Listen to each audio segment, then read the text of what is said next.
Il y a même du bon, je pense, dans le downswing, ça te forge en fait. Quand et comment shot la limite supérieure? Il y a un joueur qui m'a fait une réflexion quand j'ai décidé de bouger de siège. Personne n'a de leçon à vous donner. Ce joueur-là en question ne va pas m'aider à payer mes factures à la fin du mois. Comment gérer une succession de sessions perdantes?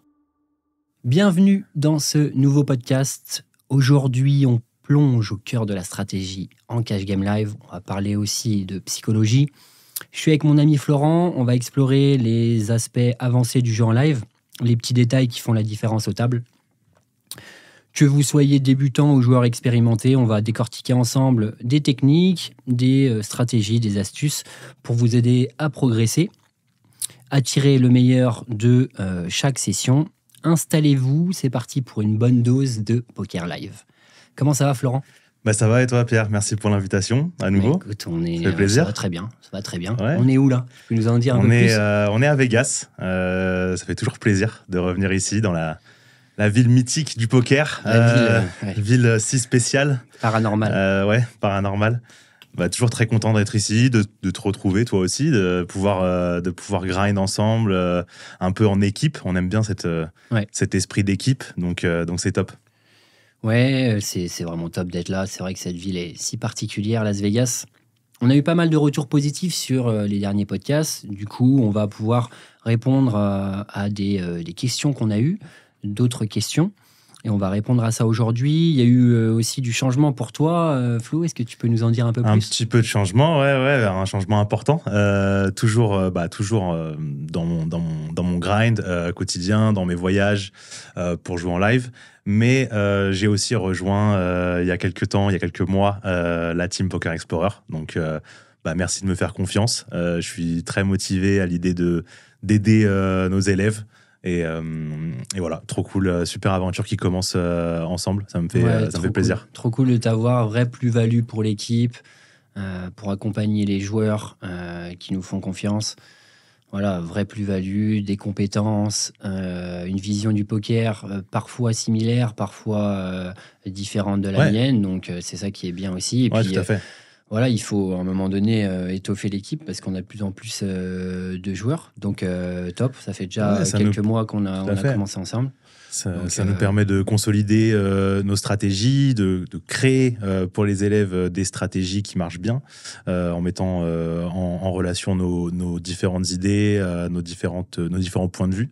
Surtout qu'on teste en même temps, on a testé, donc on leur propose du contenu vidéo quali, des coachings quali également.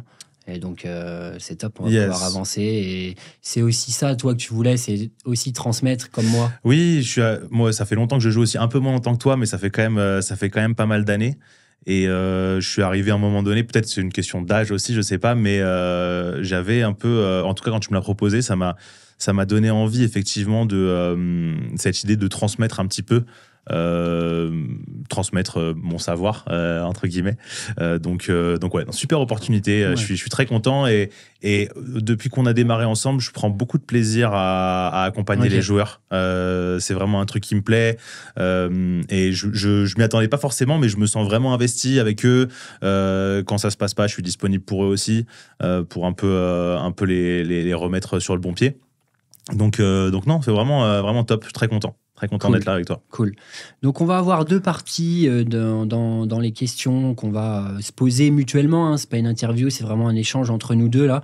Une partie plus psychologie, et une partie un petit peu plus stratégique, technique.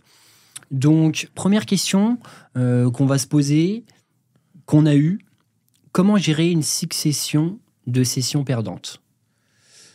C'est une bonne question. C'est pas évident quand on fait face à une succession de sessions perdantes. Je pense que naturellement, les gens se remettent trop en question et en fait ont envie de perdre confiance et du coup ont envie de changer complètement ce qu'ils font aux tables. C'est vraiment l'erreur à ne pas faire, je pense. Donc, continuer à appliquer nos stratégies qu'on a appris, qu'on a bossé, qu'on maîtrise. Essayer de garder un rythme de vie sain. Si on a déjà une bonne routine, dans l'idéal, on part du principe qu'on a déjà une routine, vu qu'on est joueur pro, qu'on a déjà une routine assez saine au niveau du sommeil, de l'alimentation, du sport, etc. Donc, dans ces moments-là, d'autant plus focus là-dessus. Gardez ça. Hein, t'es d'accord? Ouais.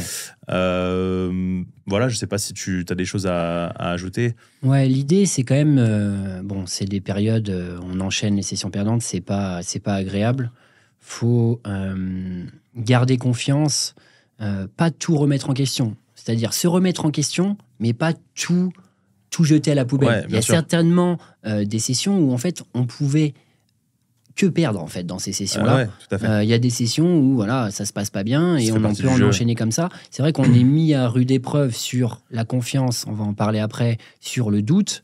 Et l'idée, c'est de se regarder vraiment de manière objective dans un miroir. Est-ce que j'ai un rythme de vie qui est pourri et donc, du coup, c'est normal que je perde parce que je ne mets pas les choses en place pour que ça se passe bien. Il y a une phrase d'Einstein qui dit, les gars, j'ai préparé, je vous le dis, je l'ai noté, j'avais peur de l'oublier. La folie, c'est de faire toujours la même chose et de s'attendre à un résultat différent. Ouais. Très parlant, c'est très très parlant. Ouais. C'est vrai que... C'est sûr que si on met rien en place, la série, elle va continuer. En tout cas, surtout pour les personnes qui ont... et d'ailleurs, je dis les personnes, mais ça nous arrive aussi. On n'est pas tout le temps au top. Moi, je parle pour moi, en tout cas. J'ai pas toute l'année ma routine parfaite. Ça m'arrive d'avoir Moi non plus, les gars, j'insiste. Ça m'arrive d'avoir des moments où j'ai la flemme, comme tout le monde est humain, où j'ai la flemme, où je suis moins motivé, etc. etc. Mais en tout cas, si on est dans une passe comme ça et qu'en plus, ça se passe mal au table, bah là, il faut tout de suite réagir et changer des choses pour que ça se passe à nouveau. Tout droit, enfin, en tout cas que ça se passe bien à nouveau. C'est pas toujours tout droit, mais voilà. Donc, retrouver une bonne routine de sommeil, repartir sur du sport, repartir sur une bonne alimentation, essayer de se reset un petit peu, souffler un coup. Et voilà, et ça repart dans le bon sens. Et si on parle sur le jeu, est-ce que justement, quand on enchaîne les sessions perdantes, on n'a pas forcément envie d'en plus tenter des nouvelles choses, je pense, dans notre jeu, des choses qu'on n'a pas encore explorées. Je fais pas de jeu de mots, les gars. Voilà, je pense qu'il faut revenir sur un jeu peut-être tight, solide, sur ce qu'on sait faire. Je suis d'accord. Et après, quand on aura repris de la confiance, voilà, on aura moins de doutes, repartir et retester des choses, mais repartir sur des acquis quand même, sans déjouer non plus. Mais en fait, retourner sur des choses qu'on maîtrise très bien, sur lesquelles on a beaucoup de certitude. On parle souvent de certitude dans les lines qu'on emploie, dans les moves qu'on emploie. Repartir sur des choses très certaines qu'on maîtrise bien, en jouant même un petit peu plus tight potentiellement, comme tu l'as dit, ça me paraît être une bonne idée. Et puis penser long terme. Voilà, des sessions perdantes, ça arrive, les gars. La vie d'un joueur de poker, c'est pas un long fleuve tranquille, mais pensez long terme. Qu'est-ce qui va vous arriver si vous mettez tous les ingrédients en place, vous travaillez votre jeu, vous mettez les routines en place sur du long terme, du moyen terme, pas grand-chose. Encore plus en cash game live où on prône aussi ça, que l'écosystème est quand même rempli en majorité de récréatifs et donc du coup, c'est pour ça qu'on va avoir des profits et des gains plus réguliers. Bien sûr, les gens vont faire beaucoup d'erreurs en cash game live. Donc même si on repart sur un jeu simple, tight, on va gagner de l'argent, ça va bien se passer. On en a un petit peu parlé, mais comment gérer la perte de confiance, douter de soi, est-il normal? Je vais commencer si tu veux. Ouais, vas-y. On en avait déjà un petit peu parlé, je vais commencer par la deuxième question. Douter de soi est-il normal? Tout le monde doute. Julien Martini en avait parlé lors d'un dernier podcast. Il doute tous les jours. Il a 4 bracelets WSOP. C'est un champion. C'est un grand champion. Tout le monde doute. Et c'est normal. Doute et confiance, ça va ensemble. Parce que quand on doute, la confiance est remise en question. Donc, c'est parfaitement normal. Comment gérer la perte de confiance? On en a un petit peu parlé. Et je pense qu'il faut raisonner long terme. Et en fait, des fois, vous allez, dans une session, faire 4 folds, je dis 4 folds de suite, et vous avez l'impression de vous faire rouler dessus. Mais ça se trouve, vos 4 folds, ils étaient bons, vous n'avez pas vu les showdowns. Ne vous levez-les pas tant que vous n'avez pas vu les cartes, par exemple. Ne doutez pas, ça se trouve, vous avez pris la bonne décision. Donc, voilà. C'est facile, c'est humain de douter. La perte de confiance, elle arrive chez tout le monde. Soyez résilient, solide. On a tous ça. Et l'idée, c'est d'être des guerriers dans la mentalité pour ne pas céder, quoi. Ouais. Dans un monde parfait, en fait, on jouerait juste une main l'une après l'autre et on essaierait de la jouer du mieux possible avec nos compétences du moment, les informations qu'on a récoltées à la table. Et c'est tout, c'est juste ça. Mais évidemment, c'est très compliqué parce qu'on est humain, encore une fois, on a des émotions. Mais essayer de se rapprocher de quelque chose comme ça, ça me paraît pertinent. Et là où il ne faut pas céder, justement, c'est ne pas commencer à fuck call, entre guillemets, balancer les jetons. Déjouer, en fait. Déjouer. Ouais. On sait qu'on n'est pas bon, mais on call quand même. On est plus rigoureux, discipliné sur le pré-flop. Ouais. On commence à jouer plus de mains, défendre trop, etc., s'inventer des raisons pour élargir énormément. C'est pas ce qu'il faut faire dans ces moments-là. Enfin, c'est jamais ce qu'il faut faire, mais encore moins dans ces moments-là, je dirais. Qu'est-ce que ça fait de vivre un downswing? Comment le gérer? C'est bien, ça rejoint un petit peu les questions précédentes. Ouais.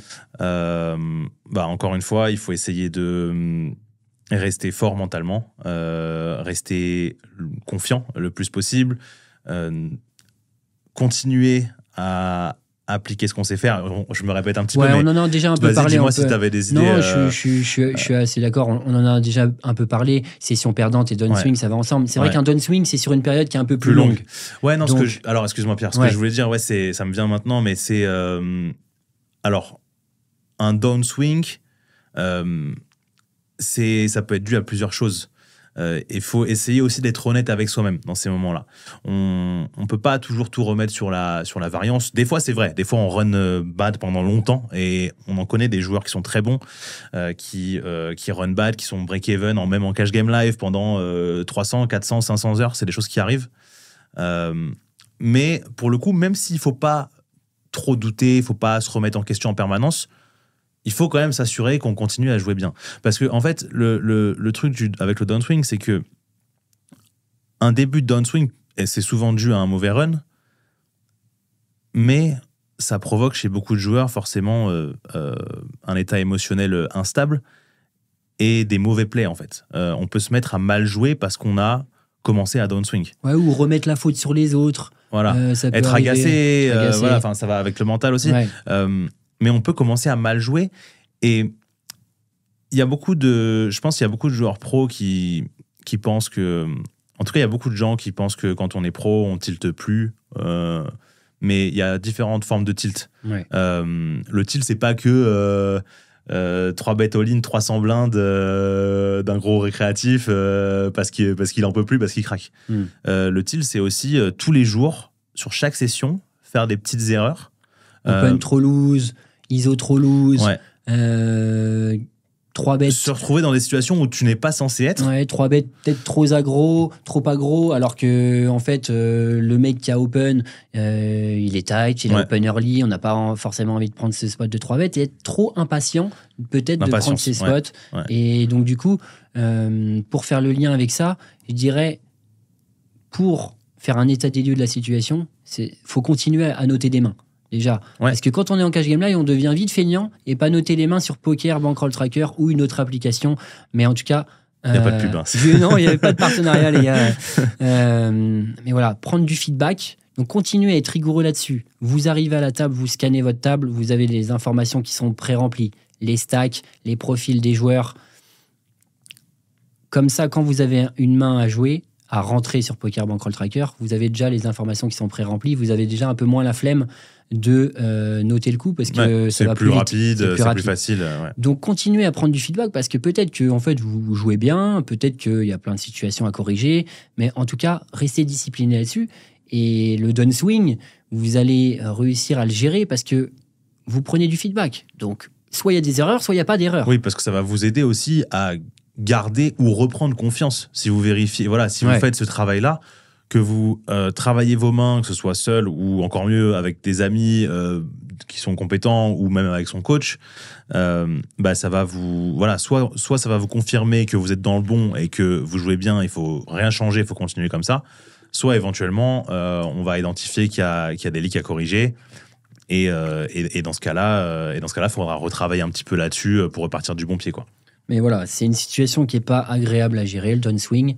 Mais il faut l'affronter et il faut continuer à prendre du feedback. Et ça arrivera dans tous les cas. Ça arrivera. C'est très rare des mecs qui n'ont pas subi des gros downswings dans leur carrière. Voilà. Et je pense que même, quelque part, excuse-moi, je te... Non, j'allais dire, c'est la façon dont on réagit aux choses qui est importante. Ouais. La manière dont on réagit aux choses. Ça se passe, ok, qu'est-ce qu'on fait pour remonter ça? Est-ce qu'on modifie des choses dans notre lifestyle? Est-ce qu'on continue de faire les efforts? Ou alors, on se laisse continuer mourir. Comme ça, mourir. Et juste ce que je voulais dire, je suis d'accord avec toi, et juste ce que je voulais dire, c'est qu'il y a même du bon, je pense, dans le downswing, ça te forge, en fait. Je pense que vivre des downswings, ça te permet aussi de mieux comprendre la variance à ce jeu, et de mieux comprendre à quel point, je vais redire un peu les mêmes choses, mais c'est super important, à quel point il faut être discipliné et essayer de rester constant à ce jeu. Parce que on n'y pense pas, mais même quand ça se passe bien, en fait, des fois, on a tendance inconsciemment à se relâcher aussi, à être un peu moins discipliné. Mais quand on a vécu un gros downswing, on se rend vraiment compte de la variance. Et voilà, je pense qu'il y a du bon là-dedans et ça nous permet de nous forger et d'anticiper pour l'avenir. D'être plus résilient, pas reproduire les mêmes erreurs après. Ok. Est-il bon d'avoir de l'ego au poker ? Je pense qu'il peut y avoir du bon ego et du mauvais ego. Je pense qu'à la table, il ne faut pas avoir d'ego. Quand on est à la table, on doit rester le plus possible lucide, rationnel et prendre nos décisions grâce aux informations qu'on a récoltées. Avec les éléments qu'on a. Ok, si on décide de beaucoup 3-bet un profil, c'est pas parce qu'il nous agace ou parce qu'on veut lui marcher dessus, c'est parce que il open trop loose, par exemple. C'est un exemple que je donne. Donc voilà, toujours rester rationnel, pas avoir d'ego à la table. La petite nuance que je pourrais donner à ça, c'est hors des tables. Je sais pas si ego c'est le bon mot, mais en tout cas avoir confiance en soi, avoir un côté conquérant, vouloir être le meilleur, je pense que quand même c'est une qualité. Vouloir s'améliorer, vouloir travailler. On a tous de l'ego, mais voilà, avoir un ego, je pense, dans le bon sens du terme, dans la démarche de progression, et pas en faire une affaire personnelle avec des joueurs à table. Ça devient pas forcément une bonne chose. Et on le voit, des joueurs, ça se sent, des mecs qui ont beaucoup d'ego à table et qui veulent prendre tous les spots de 3-bet, montrer qu'ils savent 3-bet light, etc. Mais en fait, faut pas en oublier vos cibles stratégiques à table. Est-ce que vous voulez battle contre des règles où les différences seront minimes sur du long terme? Ça dépend quelles règles, mais bien sûr. Voilà. Ou alors vos cibles à table, c'est plutôt les autres joueurs. On avait déjà parlé sur qui on veut jouer à table, qui on veut target, etc. Mais voilà, n'oubliez pas vos cibles à table et ne vous perdez pas dans des batailles d'ego en cash game. Non, ça sert à rien. En fait, on va quand même se défendre contre les règles. Bien sûr. Si on sent qu'il y a un règle qui abuse énormément, on va le 3-bet. C'est ce que je viens de dire en fait. S'il a des fréquences trop élevées. On va en parler un peu après du côté stratégique. Ok, ça marche. Okay. Mais non, sinon j'ai rien à ajouter là-dessus. Je pense qu'on a fait le tour de la question. Ouais. Donc du coup, est-il bon d'avoir de l'ego au poker? Faut avoir un ego qui est sain, quoi. C'est ça. Ouais. Une démarche intelligente, smart. On n'est pas là pour parler un petit peu plus familièrement, montrer qui a la plus grosse. Je pense. Non, il faut arrêter de regarder aussi. Faut pas regarder à côté qui. Ok, ce mec-là, il a pas l'air d'être très bon, mais il a des super résultats. Celui, il est très bon, mais il galère, il est break-even. En fait, faut se concentrer sur soi-même. C'est son entourage poker, essayer d'aider. C'est son entourage poker, c'est ses potes avec qui on voyage. Nous, focus aussi les mecs qu'on accompagne. Mais voilà, sans regarder ce qui se fait ailleurs, etc. On ne sait pas la réalité de ce qui se passe ailleurs. Focus sur nous, notre progression. Faire de son mieux et mettre les chances de son côté. Ok. On va partir sur une partie 2 un petit peu plus stratégique. Première question, session qualitative ou rechercher le gros volume systématiquement? Allez, je te laisse commencer celle-là, je sais que tu as des choses à dire. Alors, session qualitative ou volume? Moi, je suis de la team volume. Pourquoi? Parce que en fait, je pars du principe que si je fais le volume en cash game live, il va rien m'arriver. Il va rien m'arriver. Je vais réduire énormément, lisser énormément la variance. Et donc, du coup, si je fais le parallèle un petit peu, je l'ai préparé celle-là, avec... Alors, excuse-moi Pierre, mais pourquoi, j'aimerais bien que tu expliques pourquoi il va rien t'arriver en cash game live quand tu fais beaucoup d'heures. Mais parce que j'estime que quand je fais beaucoup de volume et que je joue contre une population qui est assez récréative et avec le niveau que j'ai, l'expérience que j'ai, alors attention, le niveau que j'ai, voilà, c'est un niveau... sans prétention, non, voilà, bien sans sûr. prétention. Je ne suis pas le meilleur joueur du monde. Mais par rapport à mon pool, la connaissance, mon pool de joueurs, ma connaissance de celui-ci, ma résilience, mon volume, si je mets tout ça cumulé, en fait, ça va être quand même assez lissé. Il y aura peut-être quelques swings par-ci, par-là. Bien sûr.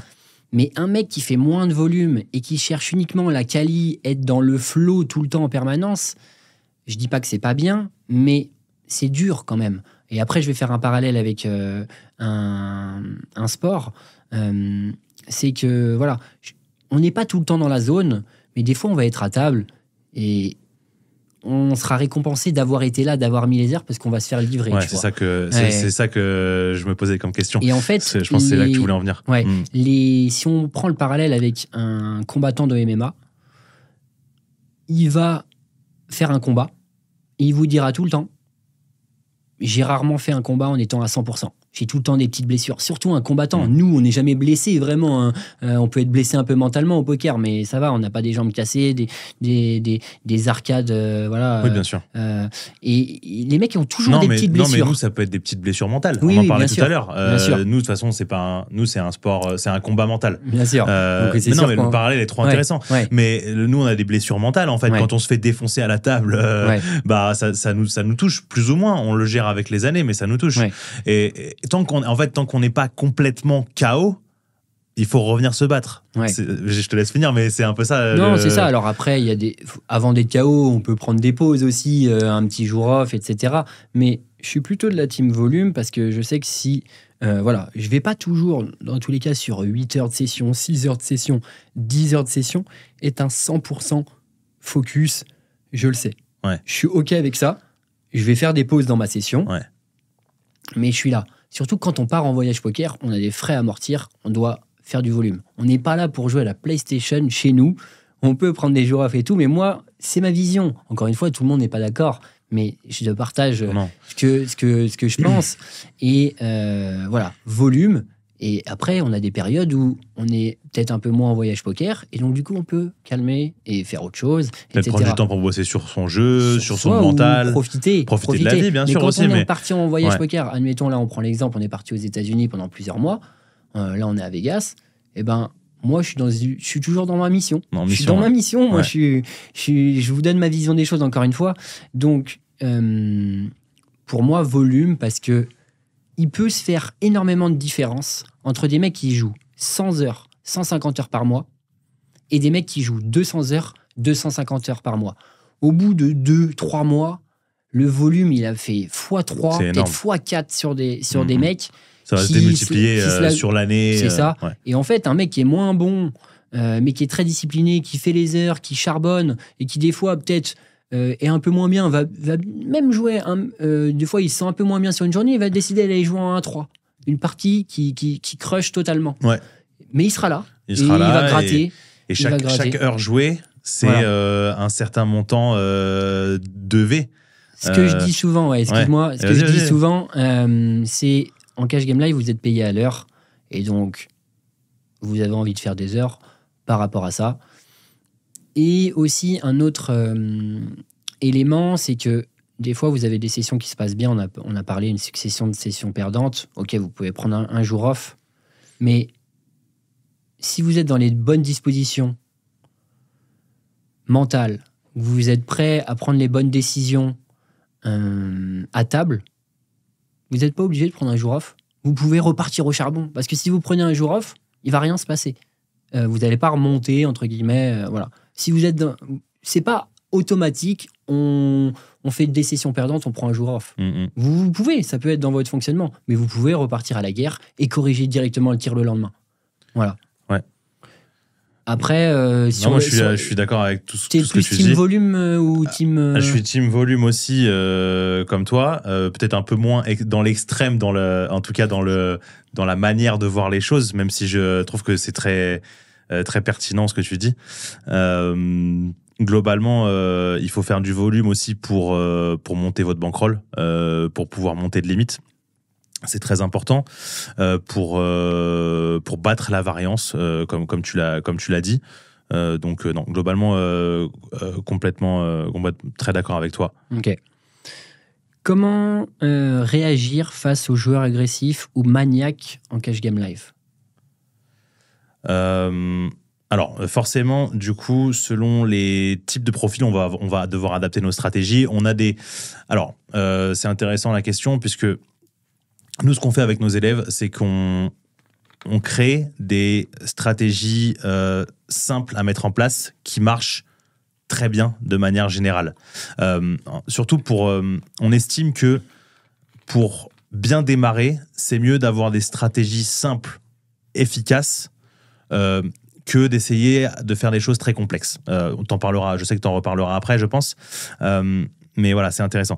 Mais du coup, ce qu'on va faire, c'est qu'on va prendre notre stratégie simple de base et on va évidemment apprendre aussi à nos élèves à dévier de manière intelligente contre les différents types de profils. Donc typiquement, contre un maniaque ou un joueur très agressif, ce qu'on va pouvoir faire, ça va être essayer de le piéger un petit peu, montrer de la faiblesse. C'est des joueurs potentiellement... Jouer un peu tricky, tu veux dire ? Jouer un peu tricky, poser des pièges, checker un peu plus. On a l'habitude de... Alors, peut-être que tu veux en parler aussi, mais on a l'habitude de beaucoup c-bet dans nos stratégies, tout simplement parce que les gens en cash game live sont pas formés suffisamment pour comprendre que ils peuvent pas nous laisser c-bet comme ça. Ils sont censés nous check raise énormément, nous float énormément, et c'est pas ce qui se passe. Donc le meilleur exploit, c'est de c-bet beaucoup contre une grosse partie de la population. En revanche, si on fait face à un maniaque, évidemment, on va dévier, parce que le maniaque va nous check raise peut-être, je sais pas moi, 70% du temps, s'il est vraiment, vraiment très agressif. Donc, si on c-bet tout, on va se faire défoncer. Il y a plein de mains dans notre range qui ont envie de pouvoir réaliser notre équité. Et si nous check raise, il y a une partie d'entre elles qu'on va devoir fold, qui ne pourront pas assumer. Et du coup, il va nous priver de notre équité. Ouais. Donc, l'adaptation contre lui, ça va être de checker les mains qui ne peuvent pas supporter un check raise. Voilà, ça peut être des adaptations possibles. Donc ça, c'est plus partie post-flop. Partie pré-flop, si on a un joueur maniaque à notre gauche, par exemple, qui a la position sur nous, du coup... On va open assez strong pour pouvoir faire face à ces 3 bêtes. Ouais. Si par contre on est en position sur lui et qui nous 3 bêtes, peut-être qu'on peut trap aussi. Parce qu'on pense que c'est un joueur qui peut nous mettre qui a de l'ego, ouais. Qui peut nous mettre justement post-flop énormément de barrels, peut-être même 3 barrels, au moins 2. Et donc, du coup, ça peut être intéressant. Et puis, des fois, voilà, faire des petites lignes tricky, des lines qui n'existaient pas, des petits donk bets small pour pouvoir les provoquer, les titiller, les triggers, ouais. Comme on dit. Donc, voilà, un petit aperçu de ce qu'on peut faire contre des joueurs maniaques. Comment s'adapter aux différents types de tables en live ? Deep stack, short stack, ou table loose, table tight. Allez, vas-y, commence sur celle-là. Non, je te la laisse. Non, tu me la laisses ? Ok. Alors, il va y avoir des adaptations pré-flop très logiques, je pense, qui vont être de jouer un petit peu plus tight quand on a des joueurs très short stack à notre gauche. Forcément, si on a des short stack et qu'en plus, on a observé qu'ils sont capables de 3 bet all-in pré-flop à haute fréquence, on va devoir resserrer un peu notre range pour éviter de trop avoir d'open fold. Ouais, parce que sinon on va brûler un peu d'argent à tout le temps open. Ok, le mec jam 30 ou 40 blindes, on peut pas call, on fold, on va brûler de l'argent. Donc open et être prêt à call un tapis derrière nous. Voilà, si open des mains qui sont capables de payer le tapis. Voilà, ça va être une adaptation assez simple. Sur des tables où on joue un peu plus deep stack, ouais. on va potentiellement pouvoir jouer un petit peu plus loose dans certaines situations spécifiques, notamment peut-être défendre un petit peu plus loose versus 3-bet en position principalement, du fait de la profondeur des mains comme des petits connecteurs suités peuvent devenir plus intéressants que quand on joue sans blind deep. Alors ça veut pas dire que ça va être facile à jouer, mais si on est deep et qu'on est prêt à batailler un peu post-flop, on va pouvoir se permettre d'élargir un petit peu dans ces situations-là. Okay. Voilà, c'est un exemple en tout cas, je pense. Et sur des tables loose, du coup, vs tight, je pense qu'il faut être quand même vigilant sur des tables loose. Ah ouais, donc tu veux dire dans des tables où des joueurs jouent énormément, qui VPIP beaucoup. VPIP beaucoup, table très large. On sait que voilà, on a quand même envie d'être assez solide dans ces situations. Et je pense qu'on peut faire quand même beaucoup d'erreurs. Ça, on le voit avec nos élèves et c'est pour ça on va en parler un petit peu des ranges. Mais sur les ISO, les ranges d'ISO raise quand on est en position, je pense qu'il faut faire attention si on a des populations qui sont trop calling station à pas aller trop large. Ouais. Par contre, si on a de la fold equity et que c'est-à-dire que nos adversaires fold beaucoup, là, on peut peut-être prendre le combo qui est un peu bottom. Mais c'est des spots, les e-spots d'ISO en cash game live, c'est des spots récurrents très importants. Qu'ils soient IP, qu'on soit IP ou OOP, en position à reposition. Tout à fait. Non, j'ai juste un truc qui me vient en tête par rapport à ce que tu viens de dire par rapport à l'ISO, c'est que on a évidemment très envie d'isoler le récréatif. Le gros récréatif de la table, on a envie de l'isoler énormément. Si on pouvait tout le temps l'isoler et qu'on se retrouverait tout le temps en heads up contre lui en position, ce serait magnifique et on pourrait isoler une range extrêmement large. Le problème, c'est que juste une petite parenthèse, je trouve ça important. Le problème, c'est que on est en cash game live et on est à 8 ou 9 par table. Et en fait, le truc, c'est que même si les mecs derrière nous, admettons que le spot de la table soit UTG et on est à sa gauche direct, on est UTG plus 1. Même si on estime que le reste de la table va pas trop nous battle et que c'est pas des joueurs qui sont extrêmement compétents, extrêmement agressifs, qui vont pas chercher à nous punir de beaucoup isoler récréatif, malgré tout, en fait, il y a du monde derrière. Il y a beaucoup de range à parler derrière nous et trop souvent, on va se retrouver face à des bonnes mains derrière. Et du coup, si on commence à isoler trop loose, voilà, pour finir avec cette petite parenthèse et pour rejoindre ce que tu disais, si on commence à isoler trop loose, on va aussi brûler de l'argent dans ces situations-là. Clairement. Voilà. Et hors de position, on doit être vigilant aussi sur les ISO, parce que sur des populations qui sont très calling station, si on ISO trop loose, on va se retrouver en multi-way, hors de position, avec des mains, des fois un peu light, un peu marginales, et donc du coup, on doit être vigilant là-dessus. Ok. Eh ben, c'est la suite. Comment construire des ranges exploitantes pour le cash game live? Quand est-il plus judicieux de limper en cash game live?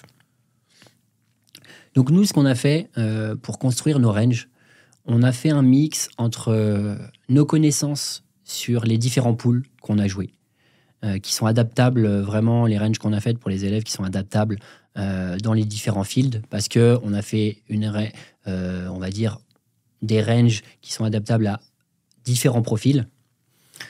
Et on a fait un mix entre des connaissances théoriques et nos connaissances des différentes populations qu'on a jouées en France, aux États-Unis, au Mexique, voilà, en Europe. Et donc, voilà, on a fait quelque chose qui est solide quand même. C'était l'idée, ouais. C'est le maître mot quand même. Mais surtout, en fait, dans l'idéal absolu, on a envie en live être capable de dévier beaucoup. Je vais nuancer ce que je dis, mais de dévier beaucoup et de pas avoir des ranges trop statiques. Non, mais on s'est rendu compte dans la méthode qu'on a créée que les gens qui démarrent ont vraiment besoin d'une base solide pour pas qu'ils se retrouvent dans des spots trop compliqués. Exactement. Il leur faut des stratégies simples avec une base solide, relativement tight, notamment en début de parole, pour derrière se retrouver dans des situations favorables avant de penser à élargir, s'adapter à la table, parce que ça, c'est logique, il faut s'adapter à la table. Mais quand on démarre, qu'on a peu d'expérience en live, c'est pas facile. Déjà, ça demande beaucoup de focus. Au début, on est un peu perdu, même au début, et pas que au tout début d'ailleurs. Ça prend du temps d'avoir les réflexes et d'être capable de voir très rapidement quand la dynamique de la table change, qu'il y a un nouveau joueur qui arrive, que ça change tout. Et donc, par défaut, avoir des ranges solides comme on propose. Notamment hors de position aussi, où on va être quand même très tight. Ouais. La suite, c'est le limp. C'est une grande question, ce limp. Quand est-il plus judicieux de limper en cash game live? On s'est rendu compte que des joueurs qui ont peu d'expérience, qui se mettent à limper, ils se mettent quand même à limper limp call énormément des mains qui ne devraient pas. Limper open limp beaucoup trop des mains qui ne devraient pas aussi. Ils vont beaucoup trop large. Et donc, moi, j'ai pris le parti pris pour des joueurs débutants, je préfère qu'en fait, ils aient des ranges d'open raise quand ils commencent, parce qu'ils prennent des réflexes d'agressivité et non de passivité. Et donc, ils sont dans des meilleures dispositions, déjà pour bluff, pour représenter des mains aussi plus post-flop. Et après, une fois qu'ils ont une base solide d'open raise, ok, on peut rajouter quelques over limp, on va dire, plutôt dans des positions qui sont late, tardives, bouton cut-off, et déjà enlever beaucoup d'open limp dans les positions early, parce que ça fait faire énormément d'erreurs. Ouais. Et aussi, en général, plus vous allez monter le limite, moins vous allez pouvoir limp, parce que les joueurs sont plus compétents et vont isoler énormément. Mais voilà. Donc, au poker, il faut, et dans la vie, apprendre pour désapprendre. Donc, avoir une base solide et jouer en open raise. Et après, dévier quand on a un bon post-flop et un bon pré-flop solide et des joueurs, par exemple, qui sont assez passifs, qui ne nous mettent pas dans des spots d'ISO, qui ne nous isolent pas. Et donc, du coup, on peut rajouter des overlimp, mais y aller step by step. Parce que si on commence à limper tout et n'importe quoi, ça devient compliqué et le pré-flop devient une mascarade. C'est une mascarade. Une mascarade. ouais, non, complètement d'accord avec toi. Quand on démarre, on n'a pas envie de se retrouver dans des situations de passivité, comme tu l'as dit. On va faire trop d'erreurs.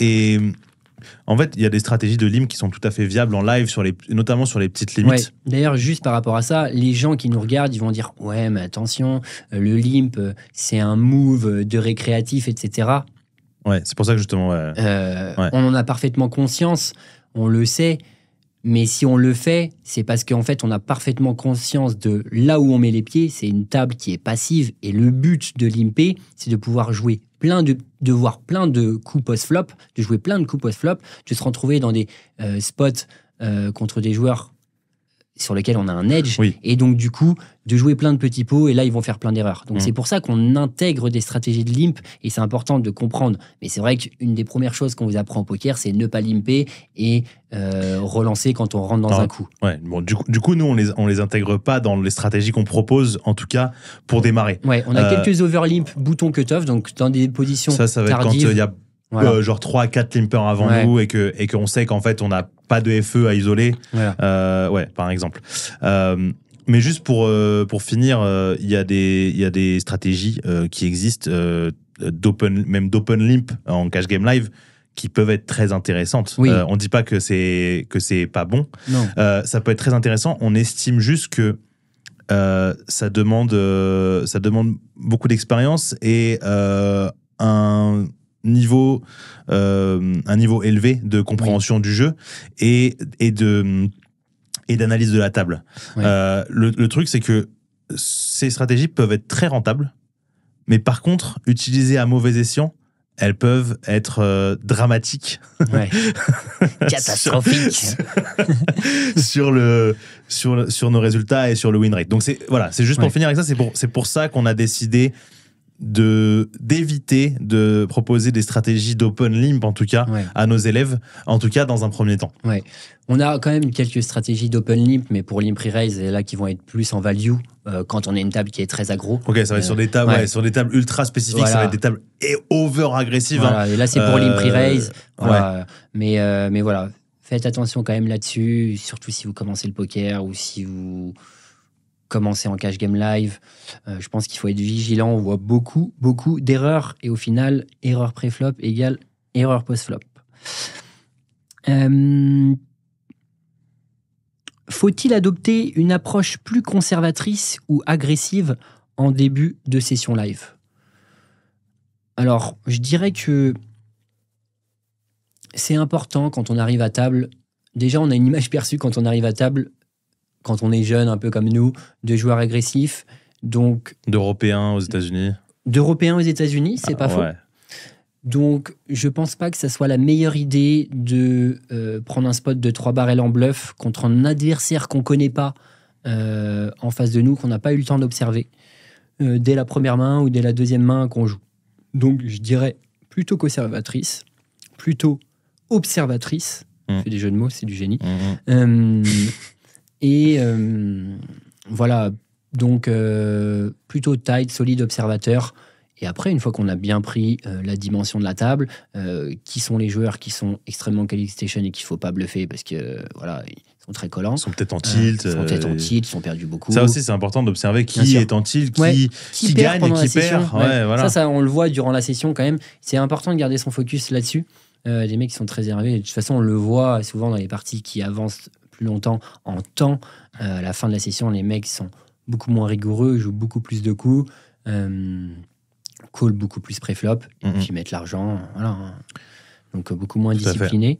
Donc tu penses la même chose plutôt Oui, carrément.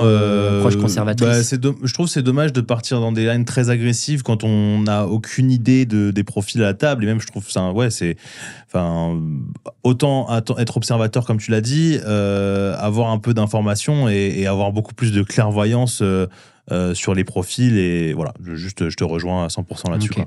Comment gérer les situations multi-way plus fréquentes en cash game live? Alors, c'est vrai que c'est des situations en cash game live qu'on rencontre souvent, le multi-way. Donc, quand on est hors de position, on va quand même, nous, avec nos élèves, avoir des strats où on inclut beaucoup de checks. Ouais, on va avoir des strats très simplifiés qui marchent bien. Surtout quand on est en 4-way et plus d'ailleurs, qui vont être de check énormément, de très peu bluff, en tout cas pas à partir du flop. On va avoir des stratégies très exploitantes où on check énormément et potentiellement les mains qu'on bet, c'est des mains qui ont 3 barrels de value. Et contre des joueurs aussi qui vont pas miser contre des joueurs passifs. Quand on fait face à des joueurs passifs, on va directement mettre l'argent nous-mêmes. Si on a une main qui a 3 barrels de value, mais qu'on sait qu'il y a, typiquement, on parlait des profils maniaques tout à l'heure, si on a un maniaque à notre gauche et qu'on sait qu'il est dernier à parler, on est 4 dans le coup, et dernier à parler, il est au bouton, et que c'est le spot rêvé pour lui, quand tout le monde check, là on peut penser à checker pour check raise par exemple, ou check call et le laisser bluffer en multistreet. Ça va un petit peu dépendre des textures de board, etc. Et ce qui est bien aussi quand on est en multi-way, notamment hors de position, c'est qu'on récupère quand même beaucoup d'infos sur le montant des mises de nos adversaires, leur action également. Donc on récupère quand même beaucoup de clairvoyance sur ce qui se passe. Tout à fait. On peut avoir aussi des strats en multi-way où on est en défense par exemple, où on va décider de donk bet, de prendre l'initiative de nous-mêmes si on ne s'attend pas à ce que nos adversaires misent, notamment l'open raiser par exemple. Où là on met de l'argent de nous-mêmes si on a des récréatifs qui ne clôturent pas la parole par exemple. On rentre un petit peu dans le technique là pour imager, mais c'est des strats qu'on explique bien dans la méthode aussi, donc c'est cool. Ok, est-ce qu'on a d'autres choses à rajouter là-dessus? Non, c'est bon. C'est bon pour moi. Ok. Quand faut-il ralentir ou intensifier ses c-bets en fonction des profils des joueurs en face et du contexte live? On peut parler aussi de la metagame. Ouais, parce qu'on a un petit peu répondu par rapport aux différents types de profils d'adaptation. Mais par contre, on n'a pas parlé effectivement de la partie un peu metagame aussi. Ouais. J'ai juste un truc à rajouter quand même sur les C-bets. C'est vrai que nous, on en a parlé des C-bets quand C-bet tout à l'heure, quand on parlait de l'adaptation contre des maniaques, j'ai pas mal parlé. C'est vrai que nous, C-bet, c'est vrai, on en a parlé à grande fréquence. Parce que les joueurs ne s'adaptent pas assez, ils sont assez passifs, collent énormément. Et donc, du coup, on peut bluffer sur les streets à venir. Contre des profils, c'est vrai, qui sont agressifs, on va pouvoir checker un peu plus et vouloir checker un peu plus pour justement pas s'exposer à ces situations-là. Et en plus de ça, c'est vrai que quand on a des joueurs qui sont... on a une metagame à la table qui est agressive, forcément, on a envie de checker aussi un peu plus. Si c'est un joueur sur qui on a marché dessus depuis 2 heures, qu'on l'a littéralement défoncé, et qu'on sent qu'il commence à être agacé contre nous, et potentiellement à nous prendre un peu pour cible, à vouloir se refaire contre nous, bah, on peut peut-être anticiper ça et peut-être trouver le bon moment pour checker un peu plus. On peut avoir des stratégies de bet small aussi contre ces joueurs-là, si on a vraiment value pour vraiment l'exciter. Mais si on a une main, si on a une main qui ne peut pas subir un check raise, bah forcément là on va prendre l'option un peu plus passive. Notamment dans les pots 3 bêtes aussi, ce genre de profil que je viens de parler, quand il y a une metagame, peut se mettre à check raise encore plus dans les pots 3 bêtes, je trouve, personnellement, que dans les pots single raise pot, parce que, et je pense que c'est logique, en fait, c'est que les joueurs en live, donc les joueurs qui sont principalement récréatifs, bah en fait, quand ils sont dans un pot 3 bêtes, il y a plus d'argent au milieu. Ils sont plus impliqués. Je partage 100% ton avis là-dessus. Et donc, du coup, même sur des récréatifs agressifs, des fois, des straits de check pour catch, turn et river, ça peut être très, très intéressant parce qu'on sait que. Donc, la metagame, et encore une fois, on l'a dit vite fait tout à l'heure, mais. Regardez qui est gagnant et qui est perdant sur la session. Le mec qui est down tu joues de la 2-5 et le mec il est down de 3 ou 4K, il y a moyen qu'il soit pas frais mentalement. Prochaine question, le bankroll management, la question qui revient et qui est très dépendant de plein de facteurs. Et quand et comment shot la limite supérieure? Ouais, question intéressante, pas facile sur le bankroll management. Je pense qu'il y a pas mal de facteurs à prendre en compte pour réussir à trouver ce qui nous correspond. Donc, de toute façon, il n'y a pas de réponse universelle. Ouais, je suis d'accord. Ça dépend de beaucoup de choses. Déjà, ça va dépendre de votre niveau, du niveau des joueurs que vous jouez, de votre mental et votre capacité à accepter de perdre des caves. Ça va dépendre aussi si vous avez un travail à côté, si vous n'avez pas de travail à côté, votre situation financière. Donc il y a vraiment beaucoup de choses. C'est dur de faire des règles générales. C'est très compliqué, je suis d'accord. Est-ce qu'on peut donner un exemple? Ça va dépendre aussi, juste un dernier point, ça va être, est-ce que vous êtes jeune, vous êtes encore chez vos parents, vous n'avez pas de charge? C'est le niveau de risque en fait. C'est le niveau de risque à évaluer. Si vous avez un loyer à payer, que vous avez des assurances, des trucs à payer, des charges mensuelles, ou si vous vivez chez vos parents encore et que vous êtes tranquille à ce niveau-là, bah vous n'allez pas avoir la même gestion de bankroll non plus. Donc pas évident. Si on donne un exemple, par exemple, on prend un joueur. Il est en 2 €, 4 € en France. Et là, en profil de joueur, il a un travail à côté. Mais il joue quand même au casino, peut-être... Donc la limite la plus basse de son casino, c'est 2-4. Ouais, c'est de la 2-4. Il n'a pas le choix d'aller... il ne peut pas aller en 1-2. D'accord. Il a un travail à côté. Combien il a besoin d'avoir pour jouer en 2-4 €? Donc 400 € la cave. D'ailleurs, pour des mecs qui sont un peu short BR, je pense qu'il y avait uniquement 100 €. Sans blinde. 100 blindes, c'est bien. Les stratégies avec moins de 100 blindes, Nous, on ne conseille pas parce que les stratégies qu'on utilise, c'est quand même optimisé pour du 100 blindes et plus. 100 blindes DP+, ouais. Donc là, il mettrait 400 €. Combien il lui faut s'il a un travail à côté? S'il a un travail à pour côté. allouer un petit capital quand même. Donc disons qu'il a un travail à côté, qu'il s'est formé déjà, donc qu'il est potentiellement, même s'il n'a pas beaucoup d'XP, qu'il est quand même gagnant, qu'il a le niveau pour gagner sur ces tables-là. Ouais, il joue en NL10, NL20. Il a un boulot à côté, donc il a un niveau de risque un peu moins élevé. Je dirais que strict minimum 20 buy-in, j'irais même plus sur du 30 buy-in, même pour un profil comme ça, donc ce serait 12 000 € de bankroll. Même avec un travail à côté? Ouais, peut-être 20 buy-in du coup avec le travail à côté. En vrai, sur un mec qui a un travail à côté, j'aurais peut-être vu un truc un peu plus aggro quand même. Okay. Mais attention, je suis de la team quand même, prévention, on n'est pas là pour faire n'importe quoi avec son argent. Mais quelqu'un qui est bien formé alors quand même, qui a un bon niveau de jeu. J'aurais plus vu peut-être un truc aux alentours de 6 000, tu vois, en 15 buy-in du coup. De 4 €. Ouais. Après, 20 buy-in, c'est bien, mais... Donc voilà, on peut, sur un mec qui a des rentrées d'argent, voilà, qui est formé et qui continue de se former, ça peut être un peu plus... 15-20 buy-in, du coup, peut-être potentiellement pour ce profil-là, mais c'est le profil qui a le moins de risque. Le moins de risque. Donc là, on va prendre un autre exemple maintenant. On prend 2 exemples comme ça. Donc, un joueur qui se lance dans le poker, qui a un loyer. Donc il est à temps plein poker maintenant, ça y est, temps plein il poker, a décidé de... il est formé, mais il commence quand même dans le cash game là, il a besoin de beaucoup plus d'expérience.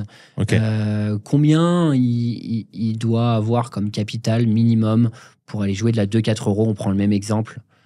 Donc ce joueur vient de se lancer à 100% dans le poker. Il n'a pas d'autres sources de revenus du tout, d'accord. Et il a aussi un loyer à payer. Et quand il joue dans son casino, mais des fois peut-être qu'il va aller partir en voyage poker, etc. Déjà, moi, ce que je conseillerais à cette personne, c'est d'avoir... avant de se lancer, c'est de s'assurer d'avoir de côté de quoi payer toutes les charges de son année. Donc en plus, pas compris dans sa bankroll. En plus de sa béca. S'il estime que son loyer, plus les courses pour manger, plus l'assurance de ceci, cela, je sais pas, ça lui coûte 25 000 € par an, il doit avoir 25 000 € prêts à payer tout ça et auquel il touche pas. C'est pas sa bankroll. Donc 25 000 € de côté pour l'année. Pour ce profil-là en particulier. Peut-être que son loyer est moins cher et qu'il a besoin que de 15 000 €, je sais pas, c'est un exemple. En tout cas, qu'il ait de quoi payer une année de frais. 10, 15 000. Qu'il ait de quoi payer une année de frais et qu'il ait anticipé ça. Et à côté, qu'il ait une bankroll du coup à part pour le poker.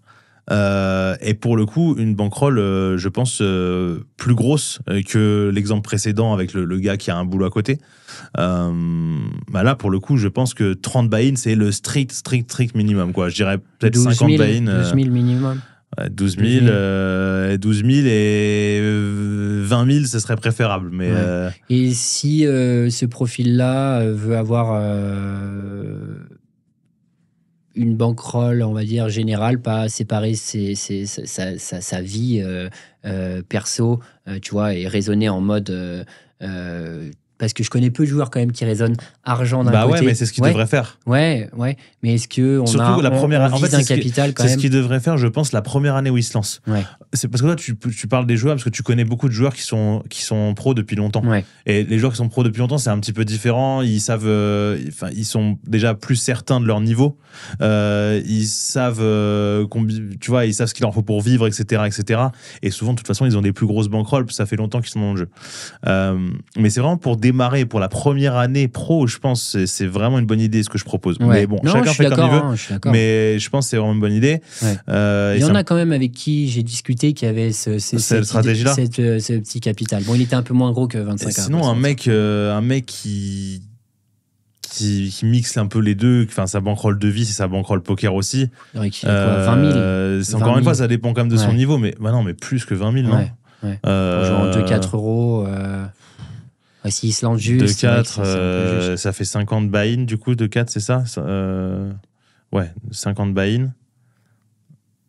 Je réfléchis si je dis pas une bêtise. Non, ça doit être ça. Ça doit être 50 buy-in, ouais. Je sais pas, il a un loyer à payer et tout à côté. S'il est très fort, en tout cas par rapport à son field, ça devrait bien se passer. Il est pas très fort parce que voilà, il se lance, il est formé, mais voilà. Ouais, moi ça me paraît juste. Ça me paraît juste. On voit de toute quand façon, même je préfère qu'on conseille toujours. Voilà, c'est dur comme question, dur. Mais je préfère conseiller toujours plus que pas assez. Et d'ailleurs, moi-même. J'ai une approche assez conservatrice en termes de bankroll management. Pareil. Des fois, peut-être trop conservateur. On a chacun nos leaks. Et donc, je pourrais que conseiller d'essayer d'avoir le plus de marge possible. Ouais. C'est aussi notre rôle de pas être trop vendeur de rêves et trop agressif sur le live et les charges qu'on peut avoir. Parce que on doit prévoir, avoir un plan A, un plan B, et donc du coup, c'est pas on dit aux gens allez, on se lance avec 3 000 €, ça y est, on va tout défoncer. Non. Je pense qu'il faut à chacun de déterminer sa situation de manière intelligente et de prévoir un matelas assez suffisant au cas où ça se passe pas tout de suite bien. Voilà. Et ça dépend bien sûr. Encore une fois, c'est toujours du cas par cas. C'est du cas par cas. Donc, on vous a donné des billes. On va passer à la deuxième question qui est quand et comment chante la limite supérieure. Mais c'est vrai que c'est une question qui est dure à répondre à la question précédente. Donc, c'est du cas par cas. Comme après, je sais aussi que, juste pour rebondir là-dessus, mais nous, c'est des choses qu'on peut voir avec nos élèves aussi. En fait, en étudiant la situation personnelle, voilà, il y a des gens qui n'ont pas forcément envie d'en parler, mais on peut étudier la situation personnelle de l'élève et essayer de réfléchir avec lui sur un bankroll management intelligent, pour son cas spécifique. Bien sûr. Voilà. Mais du coup, voilà, c'est des pistes qu'on donne. Mais il faut retenir quand même que c'est différent pour chacun. Il faut essayer de trouver ce qui nous correspond avec le niveau de risque qu'on est prêt à mettre. Voilà, il y a des gens qui sont prêts à risquer plus. Mais c'est vrai que c'est toujours difficile. Puis notre rôle, c'est de faire progresser les gens au poker. Si des gens veulent nous faire part de leur situation un peu plus perso et de savoir comment on optimiserait, on le fera bien sûr, mais c'est vrai que c'est pas toujours évident de savoir vraiment leur situation financière précise, etc. Tu vois. Tout à fait. Ok. Quand et comment shot la limite supérieure? Donc on va prendre un exemple aussi. Je pense qu'on est en 2-5 et on veut passer en 5-10 par exemple. On a monté 20 000 $, donc on a une bankroll de 20 000 $. Je prends toujours des exemples pour imager, c'est plus simple quand même. Et on veut aller jouer en 5-10 de manière un petit peu agressive, parce que ça ferait du coup 20 buy-in si on met 1 000 $. Et c'est une belle 5-10. On a un niveau, on est pas mal. En 2-5, on crush bien quand même. Ce qu'on peut faire, c'est du coup, on est en confiance. Donc, c'est quand on est en confiance, qu'on se sent bien et que ça se passe bien en 2-5, on décide de move de limite. Donc, ça, c'est le quand. Comment on peut décider de prendre, on a réfléchi sur la question, donc on est déjà un peu préparé, à prendre 3 buy-in, par exemple. Donc, on prend 3 000 $ et on cave uniquement 100 blindes. Donc, on cave 1 000 $. On n'a pas envie de se mettre de la pression à caver max. Souvent, les 5-10, c'est 3 000 $.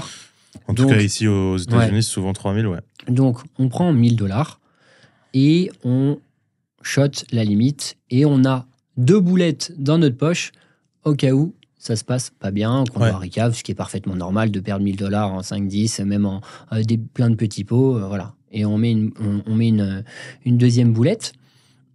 Parce que si on se met 5 caves et qu'on perd du coup 5 000 sur notre bankroll de 20 000, c'est quand même, ça fait un impact, je trouve. Alors que 2-3 000, c'est, on va dire, raisonnable. Donc on se dit qu'on est prêt à perdre ça en tentant de shot cette 5-10.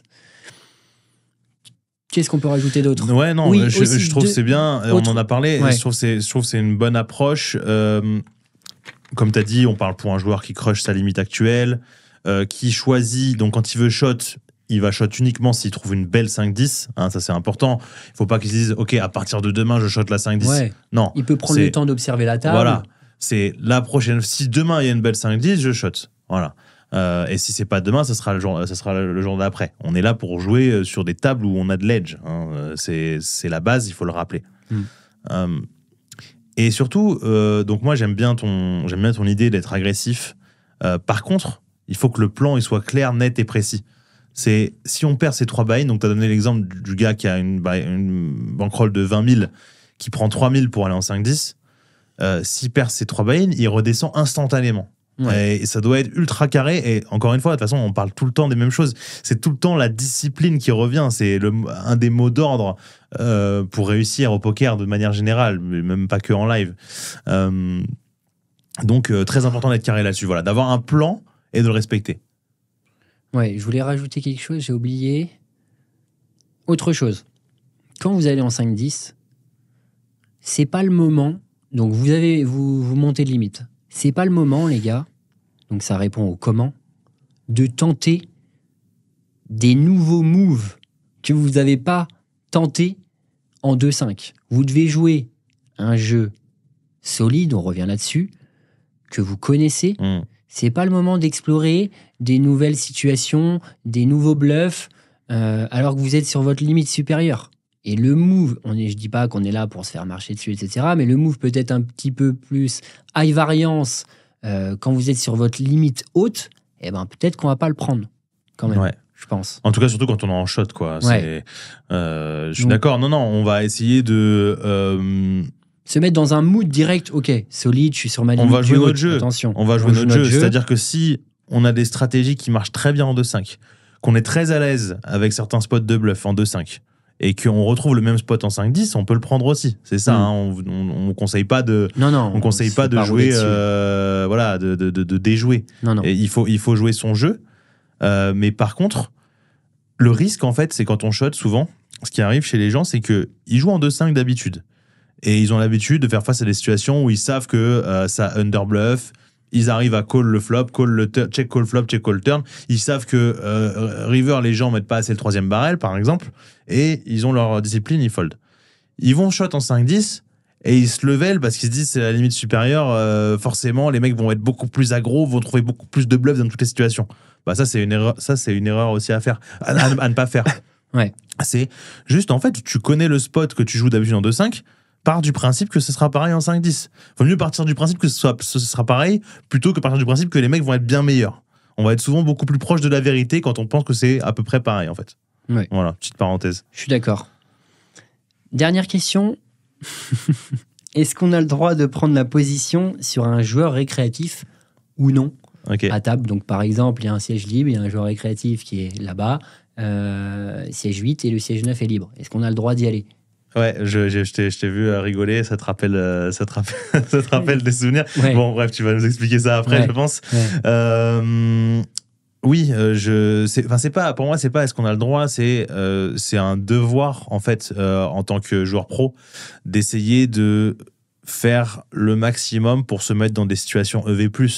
Et si le spot de la table, il y a un siège qui se libère à sa gauche, c'est ton devoir en tant que pro de se mettre à sa gauche, en fait, pour optimiser tes gains.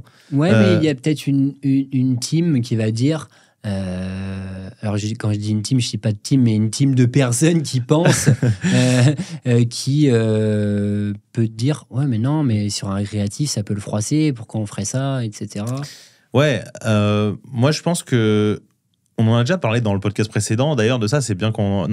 Ouais. Juste du fait qu'il faut être friendly à la table. Oui. On avait pas mal parlé de ça, du comportement à avoir avec les joueurs récréatifs et tout. Ouais. Et en fait, si on a un bon comportement à la table, qu'on est sympathique, personne va mal le prendre que tu changes de siège. Les joueurs récréatifs aussi changent de siège parce qu'ils disent que le siège Intel est plus chanceux. Ouais. Moi, je leur demande s'ils sont superstitieux, etc. En plus, voilà. Tu vois, on peut rigoler là-dessus. Si tu n'es pas à l'aise, tu peux trouver une excuse. Ouais. Si vraiment t'es pas à l'aise. Mais en vrai, il n'y a pas de honte à avoir si on est sympathique, tu fais une petite blague, voilà, ça passe tout seul. Il y a personne qui doit te dire ce que tu dois faire. Il y a personne qui je vous dis ça parce que En fait, il y a un joueur français, s'il regarde cette vidéo, on te passe le bonjour. Et on te souhaite le meilleur. On te souhaite le meilleur, bien sûr. Qui m'a fait une réflexion quand j'ai décidé de bouger de siège. Mais attends, c'était quand même assez drôle. C'est que je bougeais de siège sans savoir qu'il y avait quelqu'un qui arrivait. J'avais même pas vu. Juste, j'anticipe le fait de... Voilà, je suis sur une 5-10, je connais pas les joueurs. Voilà, je prends la gauche directement si un joueur est créatif pour qui laisser arrive. Potentiellement la place. Et ce joueur-là, il m'a dit ça se fait pas ce que tu fais. C'est ça, hein ouais, je crois que c'est ce qu'il t'a dit. Quelque chose comme ça. Alors, je lui ai demandé s'il travaillait ici. Simplement si c'était lui qui faisait les règles, parce que comme il était à ma gauche, je savais pas. Déjà, je savais pas qu'il était français et qu'il parlait français. Mais voilà. Juste, personne n'a de leçon à vous donner. Ce joueur-là en question ne va pas m'aider à payer mes factures à la fin du mois. C'est clair. Et de toute façon, en plus, j'ai une démarche où je vais être cool à table, etc. T'es pas malveillant. C'est ce que en fait, c'est là que j'allais dire, c'est que soyez bienveillant dans vos actions. Vous êtes là pour faire de l'argent. Évidemment. Vous êtes dans un autre pays. Je prends l'exemple de cette personne-là. Vous êtes dans un autre pays. Vous avez un autre Français à table.